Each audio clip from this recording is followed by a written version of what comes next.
Acuérdense ustedes que cuando hablamos de días mundiales es porque Naciones Unidas así lo determina y es para hacer conciencia sobre lo que pasa con estas personas que viven con enfermedades raras.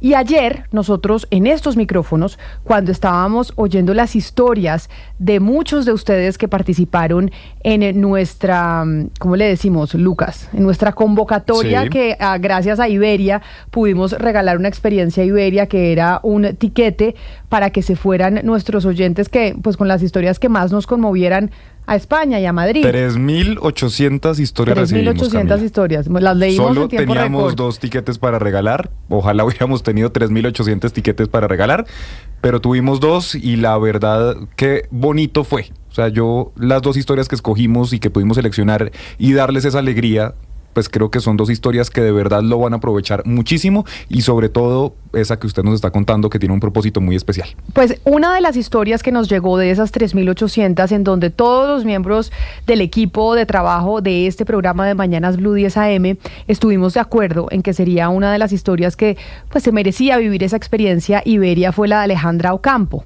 que es una oyente nuestra que nos contó que pues padece una enfermedad huérfana desde que tiene 9 años, que es una enfermedad extremadamente rara que se llama síndrome de Gorham-Stout. Y ella nos contaba pues que había un médico en España, en el Hospital de la Paz en Madrid, que la había atendido virtualmente desde que tenía 9 años y que a ella le gustaría ir a Madrid para verse con su doctor, con aquel que la trató de manera virtual durante mucho tiempo. Así era como nos narraba ayer Alejandra Ocampo, nuestra oyente que se llevó esa experiencia Iberia para finalmente poder conocer a su doctor.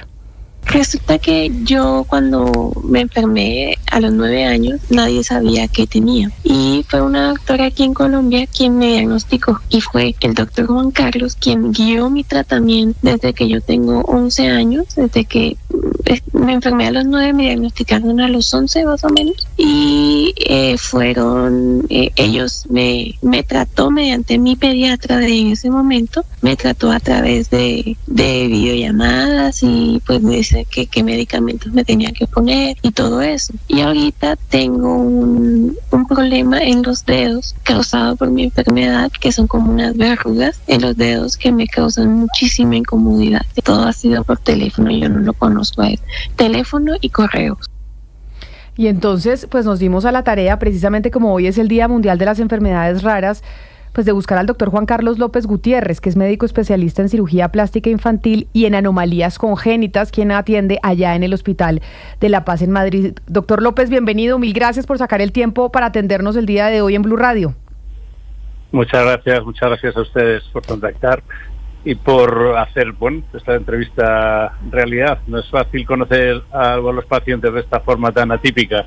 Claro, y entonces usted va a conocer finalmente a Alejandra, a quien usted trató de manera virtual desde que ella tenía 11 años. Y así es, y eso le quiero preguntar, doctor, porque seguramente ella cuando nos enviaba su historia nos decía, el doctor López es el que conoce este tipo de enfermedad que yo tengo, es el mejor, es el que hace este tratamiento.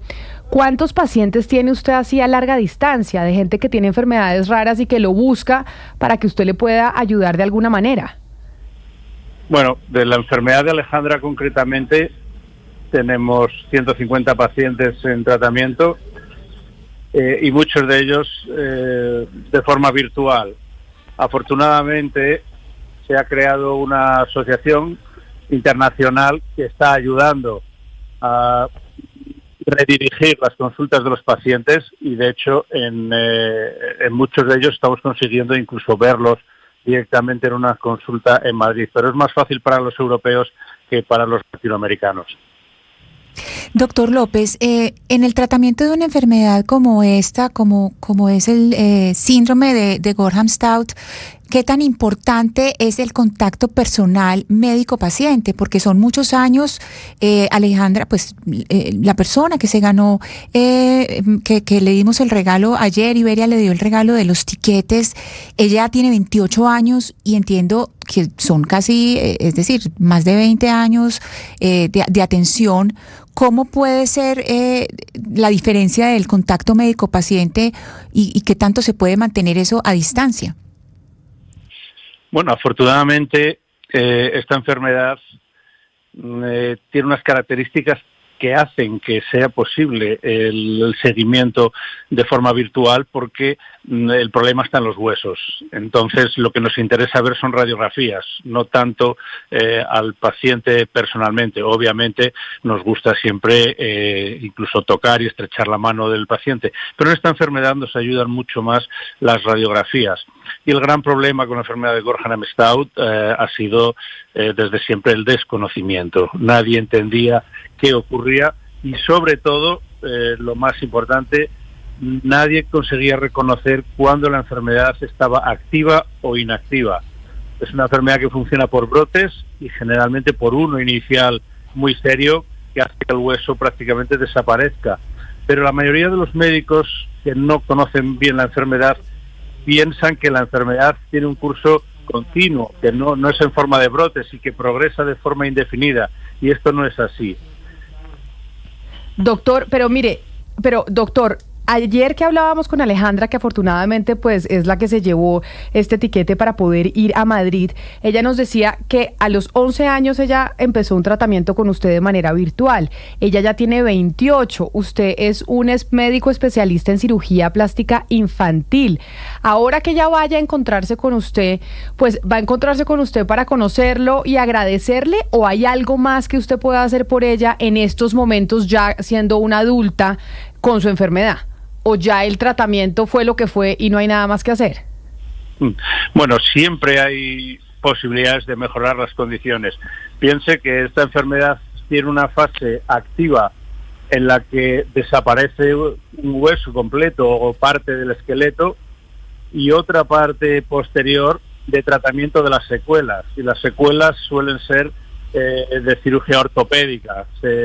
Se han perdido huesos y hay que intentar reconstruir los huesos que han desaparecido, y generalmente lo hacemos con los huesos que se pueden quitar de una parte del cuerpo y transferir a otra.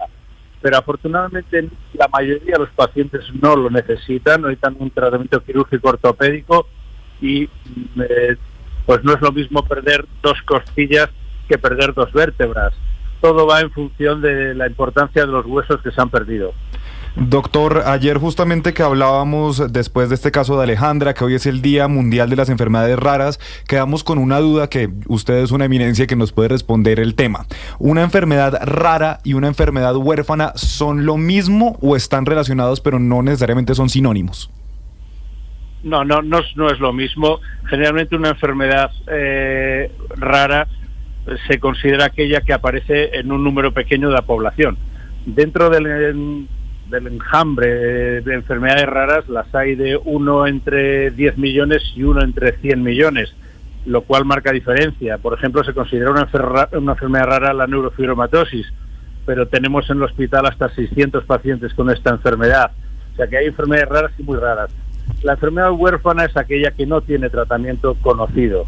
En este caso, la enfermedad de Gorham-Stout durante muchos años no tenía tratamiento conocido y fue una enfermedad huérfana porque no sabíamos que el culpable de todo era la invasión linfática. Desde que descubrimos que la invasión linfática de los huesos y la inactividad de los osteoblastos y la hiperactividad de los osteoclastos son la causa de la pérdida ósea, se han desarrollado tratamientos que ya permiten controlar, por lo menos controlar, no curar porque es muy difícil que el hueso se regenere, pero sí controlamos la enfermedad. Y estos fármacos están ahora disponibles y se pueden utilizar, con lo cual ya ha pasado de ser una enfermedad rara, pero no huérfana porque tiene tratamiento. Doctor, me gustaría que nos cuente de manera de pronto básica y resumida cómo funciona el tratamiento y la financiación para las personas que en España padecen enfermedades raras. Se lo pregunto porque acá en Colombia pues hay un problema enorme y una controversia entre el gobierno y el sistema de salud, porque lo que es el sector de las enfermedades raras está totalmente desfinanciado. Por un lado está el tronco o el plan básico de salud, y por otro lado está una cosa que se llama presupuestos máximos, que ahí entran las enfermedades raras, y eso está totalmente desfinanciado. Le cuento básicamente la controversia que hay en Colombia. Por eso le pregunto en España cómo funciona. Bueno, es extremadamente complicado. Esto no tiene solución en ningún país del mundo. Recuerdo que quería tratar a un niño ruso, y cuando el representante del gobierno ruso, del Ministerio de Salud, preguntaba por el coste del tratamiento, él me decía, mire, con ese dinero podemos salvar 100.000 vidas por salmonelosis en el norte de Siberia, donde la salmonelosis mata. Claro, te quedas mudo cuando te dicen que por salvar la vida de un niño, con ese dinero salvan 100.000 en otra región del país. En fin, cada país tiene una política sanitaria que va estrictamente controlada por el presupuesto, es inherente. Pero no los países con más dinero son los que tienen mejor sistema sanitario, y viajo permanentemente por todos los países del mundo. Desgraciadamente no he estado en Colombia, pero sí he estado en muchos países de Latinoamérica.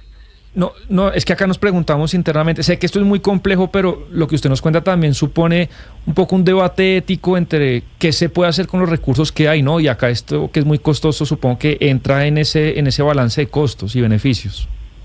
Hombre, el primer objetivo es que los médicos colombianos salgan o importen conocimiento de las enfermedades. Yo creo que en los tiempos que tenemos ahora mismo, establecer redes de comunicación rápida que permitan tener tratamientos que están disponibles en otra parte del mundo de forma rápida es posible. Otra cosa es que las farmacéuticas, que en este caso, por ejemplo, el fármaco que utilizamos se llama Rapamune o Sirolimus, estén dispuestos a dispensarlo a un precio bajo. ¿Qué ocurre? Pues que las enfermedades raras son poco rentables para las empresas farmacéuticas, y a nadie le interesa investigar en un fármaco que va a salvar 1.000 vidas. La gente quiere un fármaco que va a salvar 100 millones de vidas para hacerlo rentable, y es el problema de investigación en enfermedades raras. Y justamente por eso le quiero preguntar, doctor, sobre la apuesta que tienen en España, porque tenemos problemas otra vez con Jennifer, con la comunicación, a ver si nos ayudan desde ingeniería. Pero mire, doctor, hablando de las enfermedades raras, hoy que se está hablando, no, hoy es Día de las Enfermedades Huérfanas, ya nos dijeron que es distinto huérfanas a raras, pero hablando de las enfermedades raras o enfermedades huérfanas, cada vez hay más gente que las padece. Por ejemplo, ayer hablábamos del cáncer y vemos cómo el cáncer está propagándose mucho más en gente joven, y el mundo científico se está preguntando qué es lo que está pasando, que la gente joven cada vez está teniendo pues más episodios relacionados con el cáncer. En el caso de las enfermedades huérfanas o raras, ¿también están descubriéndose que cada vez hay más gente que las tiene o no? No hay estadísticas que hablen de prevalencia. Lo que sí estamos descubriendo es nuevas enfermedades, y también estamos viendo enfermedades que antes eran mortales y que ahora ya no lo son. Además, bajo el epígrafe de enfermedades raras, hay muchísimas enfermedades, y algunas en España a lo mejor tenemos 10 casos. Bueno, recuerdo que España y Colombia tienen la misma población, tienen 40 y tantos millones de habitantes, en eso somos países gemelos. Junto a Ucrania, creo que somos los 3 países del mundo que tenemos 46 millones de habitantes aproximadamente.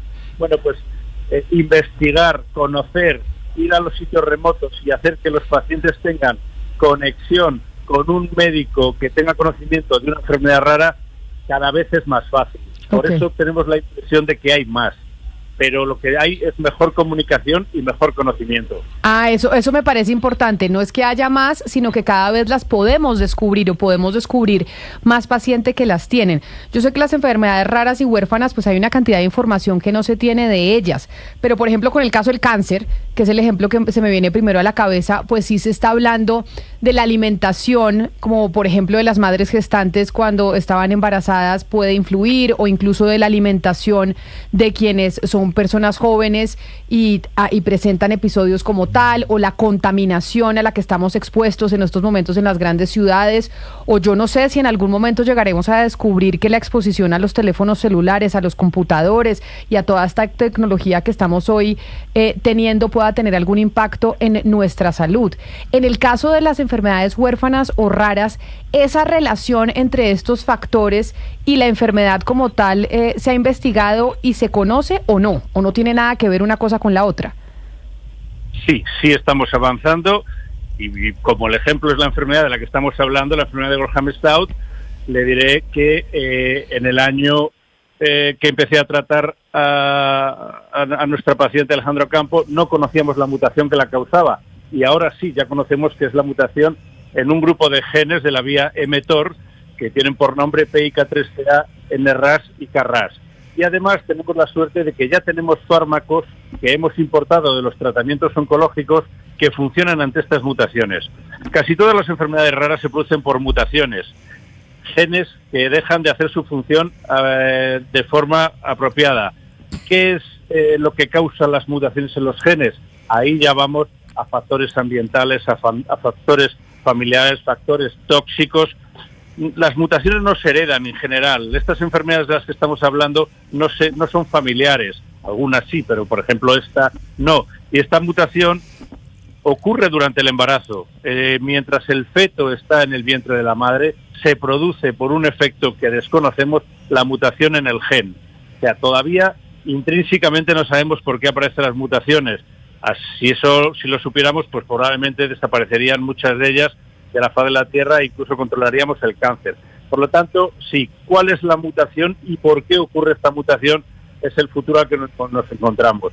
La primera respuesta la tenemos, encontramos las mutaciones con cada vez dispositivos más potentes de investigación génica, como es la secuenciación del exoma completo, pero la causa de las mutaciones todavía no la conocemos.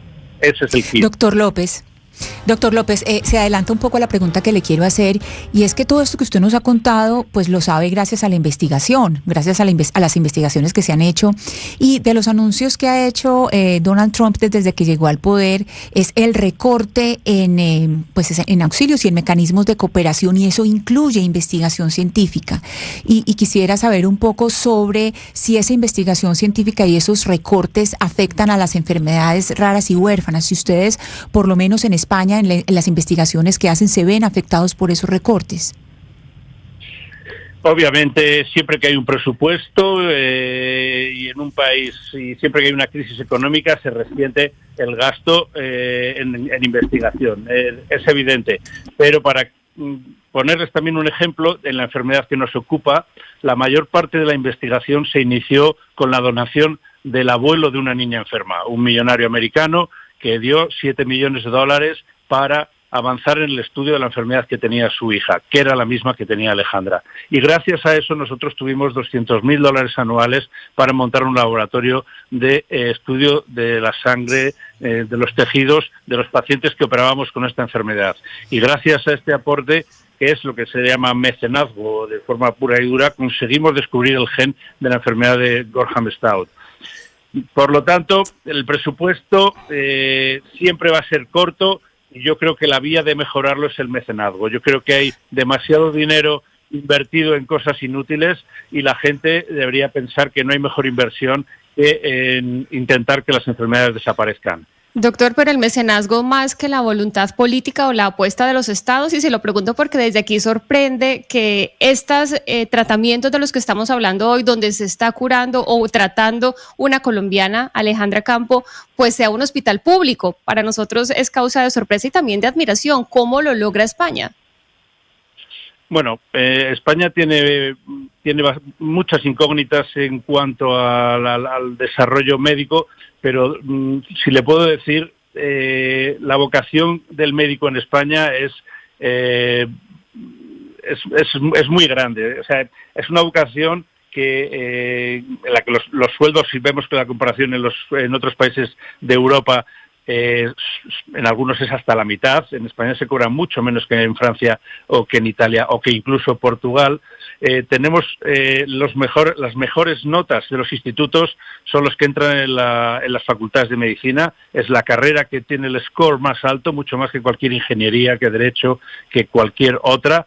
Y hay una voluntad, hay una especie de afectación, diría yo, psicológica en el alumnado que va a las facultades, que viven con pasión y con salarios reducidos la investigación en primer plano. Ese es el panorama un poco en España. Aparte de, todavía España es un país que es la segunda potencia mundial en turismo, y tenemos suerte de que gracias a que tenemos unos ingresos muy grandes por turismo, tenemos posibilidad de dedicar parte de esos fondos al tratamiento de las enfermedades y a la creación de institutos de investigación. Pues mire, doctor Juan Carlos López, yo le agradezco enormemente que nos haya atendido el día de hoy y además es de admirar encontrar gente como usted y saber que cuando uno habla con médicos que se dedican su vida a salvarle la vida a otros pacientes y a mejorar las condiciones de vida de personas que de otra manera pues no tendrían alternativa de vivir bien, es que uno dice los médicos de verdad son unos héroes. Así que mil gracias por atendernos, felicitaciones y un placer haber podido hablar con usted. Gracias a ustedes. Hasta pronto. Un saludo muy especial, Ana Cristina, 11 de la mañana, 37 minutos. Cuando uno habla con gente como el doctor Juan Carlos López, que atendió a nuestra oyente que se llevó el tiquete ayer de Iberia, Alejandra Ocampo, es ahí donde uno dice, de verdad es que los médicos sí tienen una profesión superior. Y sobre todo cuando lo hacen con esa pasión y con ese compromiso de que es que esta gente, su trabajo es salvar vidas, que es muy distinto a lo que hacemos nosotros o lo que hace un ingeniero. Sí es cierto que esa profesión es muy superior al resto. Sí, mire Camila, aquí hay una cosa pues que me pareció muy alarmante o muy triste de lo que nos dice el doctor, y es que parte de esta investigación, mejor dicho, esta investigación arrancó por un mecenas, un millonario en los Estados Unidos, que con $7 millones les da para la investigación. Esto es un privado. Esto es una persona que por una iniciativa privada dio ese apoyo, y uno se pregunta todo lo que se está dinamitando, Camila, en este momento, todas las redes de apoyo internacional, fíjese en el campo médico, en el campo de la medicina, por las decisiones que se están tomando en investigación. Son decisiones que se dejan pasar y que en este momento tenemos una señal de alarma, y con este trabajo tan bello que hacen los médicos y los médicos investigadores, porque por una parte está la atención, pero por otra es la investigación. O sea, todo lo que se sabe previo a atender al paciente es por toda esa investigación que se hace, y se están dinamitando todos los mecanismos internacionales, Camila, de cooperación, esas redes internacionales. Esto es gravísimo. O sea, lo que nos cuenta el doctor, pues depender de mecenazgos, que es una cosa bellísima y ojalá haya más mecenas, porque pues es muy difícil tener dinero para investigación, pero dinamitar mecanismos de cooperación internacional y para enfermedades raras y enfermedades huérfanas, pues es muy triste lo que está sucediendo, y admirables las personas como el doctor López, que a propósito es una autoridad mundial. Acabamos de hablar con una autoridad mundial, porque cuando revisamos la historia de Alejandra, revisamos quién era efectivamente el doctor, porque ella en la historia escribió el nombre del doctor y efectivamente es una autoridad mundial en el síndrome de Gorham Stout. Me dice un oyente, no le preguntamos si tiene razón, me dice un oyente en nuestra línea de WhatsApp en el 301-764-4108 que se llama Lali, y es que ¿cómo hacen en España para saber a quién atienden y a quién no pueden atender? Que por ejemplo en el caso de Alejandra, ¿quién pagó por esa asesoría o por ese tratamiento? ¿Si España o Colombia? Yo creería, no le preguntamos al doctor, pero yo creería que lo hizo gratis. Es que era una buena pregunta. Era una buena pregunta, no sé. y no alcancé a ver el mensaje de nuestra oyente. Por fuera de un plan público de salud debe ser muy costoso acceder a... Pero además nos dijo que trata 150 pacientes, la mayoría a distancia, con la misma condición y la misma enfermedad rara que tiene Alejandra. Sí, y es virtual. Ella lo que dice es que la pediatra de ella fue la que la contactó con el doctor López. O sea, se dio así. De la pediatra que la atendía en Colombia con el doctor López. Ahora, ¿quién estaba pagando ese servicio? No sé. O de pronto el doctor López lo hace de forma altruista, sí, también. No sé, no le preguntamos, sí. y se nos fue. Pero sí, esta es una autoridad, como dice Ana Cristina, en enfermedades raras, enfermedades huérfanas, y los doctores sí tienen una profesión altruista en muchos casos, sobre todo estos.